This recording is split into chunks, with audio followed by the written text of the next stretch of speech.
Бесіктің киесі ұрған қыздың тағдыры. Біздің үйде ескі бесік бар. Оны апам әрқашан тазалап, күнге шығарып, желдетіп тұрады. Ішіндегі көрпешелерін жуып, жыртылған жерін тігіп, тазалап, үйдің төріне қойып қояды. Ал мен оны ескі, ешкім жатпайды деп тастағым келеді. Сол кезде апам бұрында болған бір оқиғаны айтып берді. Естіген кезде денем тітіркеніп, қатты ойландым. Бесіктің киесі бар деген сөзді енді жан жүрегіммен түсіндім. Баяғыда ауылда Майра есімді қыз болатын. Сұлулығы мен барлық жігіттердің арманына айналды. Олардың үйлерінде ескі бесік болған екен. Бірде Майра үй жинап жүріп, сол ескі бесікті көрген соң, ешкімге қажеті жоқ, керексіз зат деп, оны өртеп жібереді.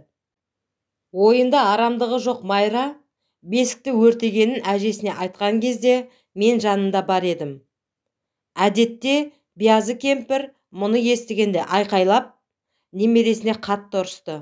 Тіпті Майраға ренжіп, біраз уақыт сөйлемей де қойды. Ал біз аң-таң түсінбей қалдық. Кейіннен әжесі көз жұмды. Майра әжесін ренжітіп алғанына қатты өкінетін. Әркез ойша әжесіне кешірім сұрап жүрді. Бірде күбілеп айтып та отыратын. Тіпті соңғы уақытта оған жындысың ба, кімге сөйлеп жүрсің, әжең жоқ қой, деп айтатын болдық. Бірақ күбірлеп жүрген Майра шынымен де жындыға айналды. Өз-өзінен ағаштарды жинап, өртейді де, бесікті өртемедім, қазір отты өшіремін, деп жылап су шашады. Лаулаған от өшсе, Майра жылауын тоқтатады. Тіпті әжесінен кешірім сұрағанын да қояды. Бұл жағдай бір-екі күннен соң тағы қайталанады. Ата-анасы Майраны дәрігерге көрсетіп, молдаларға да оқытты. Бірақ ешқандай өзгеріс болған жоқ. Гүлдей құлпырған Майра өз-өзімен сөйлесіп жүретін жындыға айналды да қалды.